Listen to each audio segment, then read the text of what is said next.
Bonjour à tous. J'ai été conviée à vous transmettre ce message que j'ai reçu de manière morcelée depuis près d'un mois maintenant. Tout a commencé avec l'allocution présidentielle du 17 mars 2020, annonçant le confinement. Deux expressions ont été mises en surligneur fluo par mon esprit.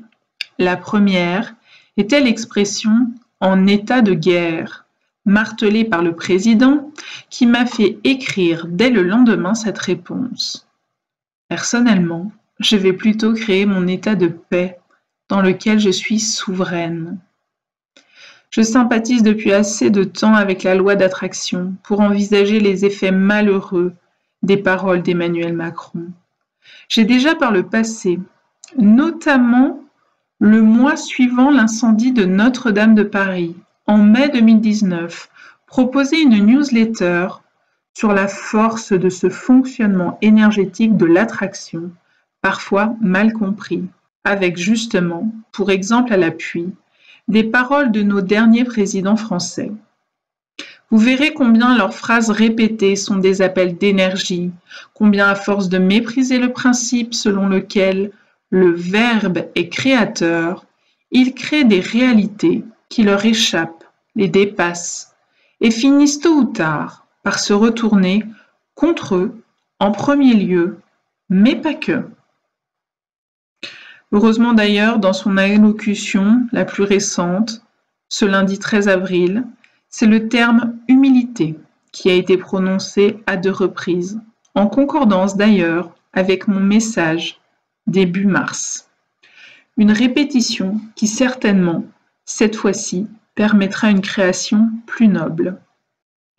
Revenons à son tout premier discours. Le second terme mis en lumière par mon esprit, et de loin, a été le choix d'Emmanuel Macron d'utiliser l'expression « union sacrée ». Bien sûr, les journalistes politiques et les historiens qui ont décrypté son discours ont vu la référence à Clémenceau.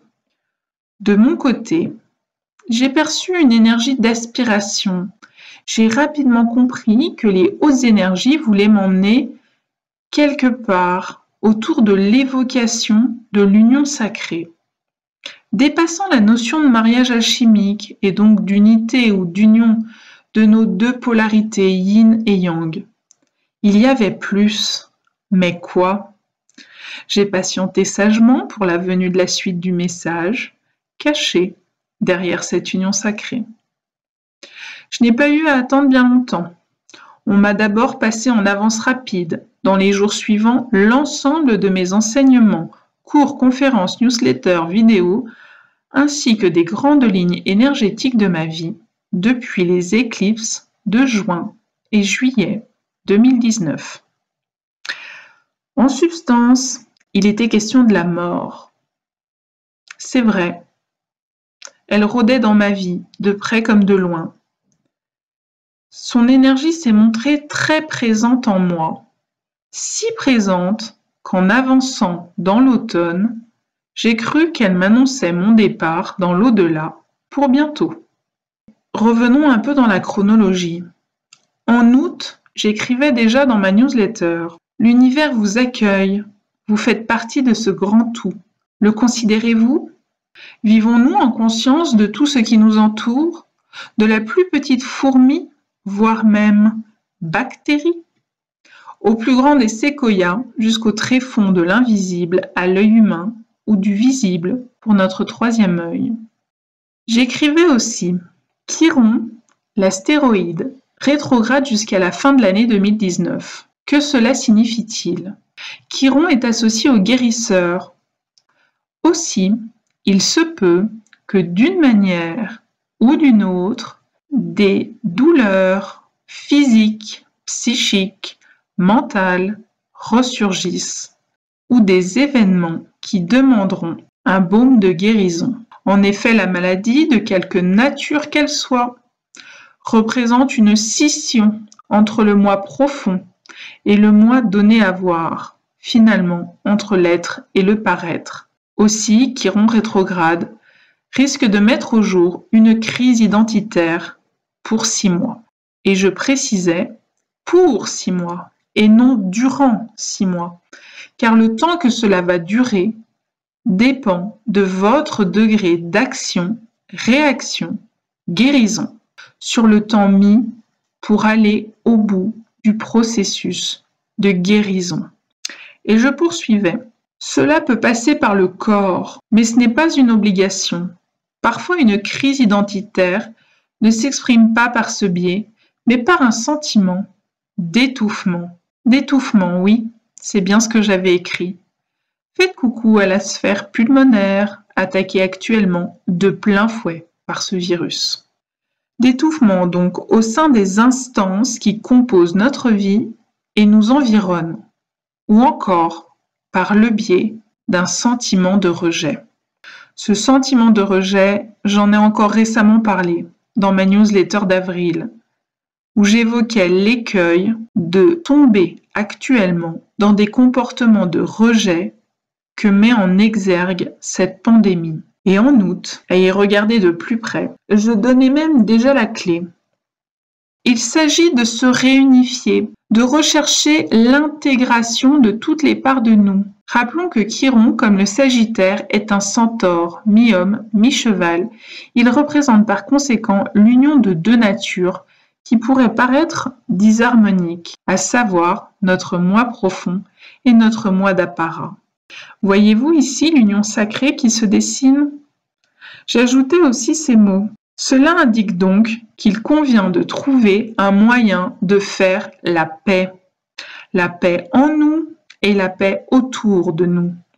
Chiron et Pluton s'agitent pour nous permettre d'entrevoir ce qui nécessite d'être réformé pour nous apporter guérison et évolution.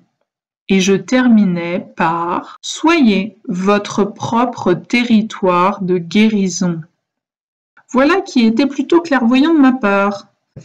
Puis, comme vous le savez, est venue la succession des phénomènes qui ont balayé la planète les mois suivants. Incendie non maîtrisé en Amazonie, puis en Australie, et milliards d'animaux décédés, comme hectares de forêts décimées et toute vie minérale, végétale brûlée, calcinée. À l'époque, bien sûr, cela faisait écho à mon ressenti de mort si puissant que j'ai fini par comprendre que cette énergie que je percevais de par mes facultés de médium n'était pas spécifiquement dirigée vers moi, mais appartenait à tous ces êtres, et que ce mortifère qui m'accablait et transperçait tous mes pores était en réalité ma capacité à ressentir les effets morbides de ces catastrophes successives et à venir, donc pandémie actuelle comprise, avec son nombreux lot de malades, de décès, tout autant que de vies détruites dans tous les règnes qui composent notre univers depuis l'été 2019. Ces incendies, ainsi revenus dans ma mémoire, mon soi supérieur a alors jugé bon de me conduire droit à ma vidéo sur ce sujet, postée début janvier, dans laquelle apparaît clairement, de manière répétée en grosses lettres fluo bleues, sacré. Sacré, ce mot je le prononce également plusieurs fois dans mon message.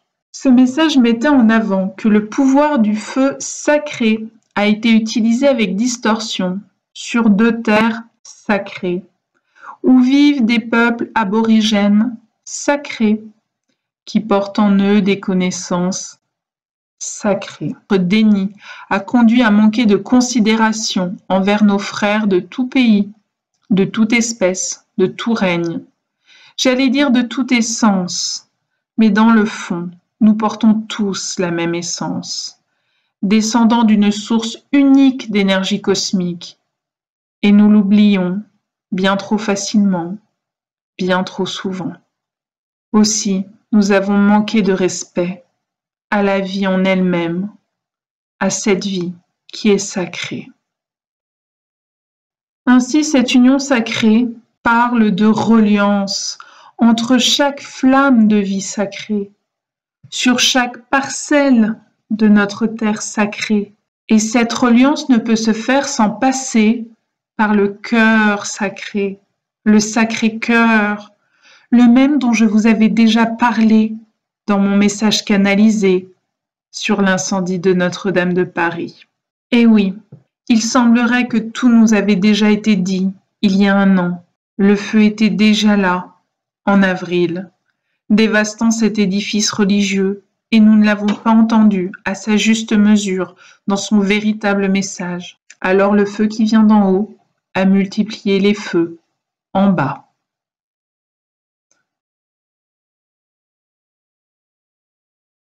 C'était des préludes, des signaux d'alerte.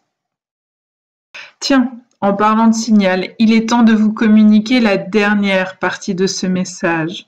On m'a montré que l'alerte incendie de Notre-Dame de Paris a été déclenchée à 18h18. Le 18, c'est l'arcane de la lune et des choses cachées. Oui, le feu s'est caché dans la charpente et n'a pas été de suite découvert avant qu'il ne ravage une bonne partie de la toiture et soulève alors la peine et donc le cœur du monde. Le 18, c'est encore le 9 et même le 99. Le dernier palier avant le grand saut, le dernier palier avant de sonner le glas de la fin d'un cycle. Il nous y préparait déjà, mais c'est à nous, là encore, de pouvoir l'entendre. Et cette information m'a justement été donnée en ce dimanche de Pâques, à 8h08, précisément. Cela m'a fait sourire et je me suis amusée à répondre que cela faisait 16. Quand soudain, j'ai réalisé que le 16, c'est l'arcane de la Maison Dieu. La même arcane qu'on m'a montrée il y a 1 an. Le feu qui frappe la Maison de Dieu. La même arcane que j'ai repris dans ma newsletter de septembre, intitulée « Vers un effondrement ?» La même qui 1 an après, presque jour pour jour, en avril 2020, est toujours là. Nous sommes frappés par le feu sacré qui dépouille parfois, qui éclaire souvent, qui provoque des prises de conscience. C'est cela l'union sacrée, celle du feu d'en bas et du feu d'en haut, assez d'énergie pour voir, comprendre, conscientiser, mais aussi assez d'énergie pour manifester le changement dans la matière et réaliser ce changement concrètement. Assez d'énergie pour passer à l'acte, mais non de manière désordonnée, en évitant l'écueil de la rébellion soufflée par un Uranus tout juste entré en signe de terre. Ici on me le dit, on vous le dit.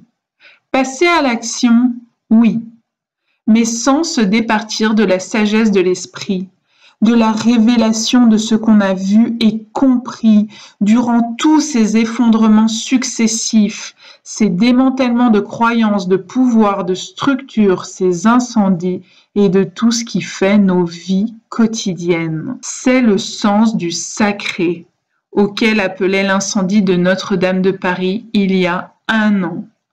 Le sens du sacré. Se rappeler que la vie est sacrée, que notre planète est sacrée, que notre essence est sacrée, comme celle de tout être vivant à nos côtés, que toute vie mérite notre considération.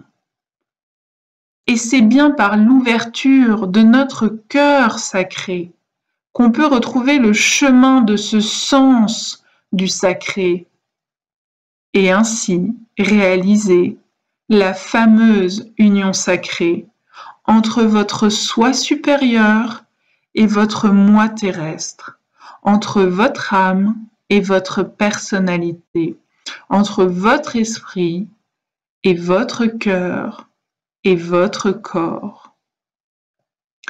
Tant que nous ne réaliserons pas que c'est le sens du sacré qui a la place du guide, du premier chef, de la tête et du cœur, du corps et de l'esprit, alors nous sommes en perdition, que vous le vouliez ou non.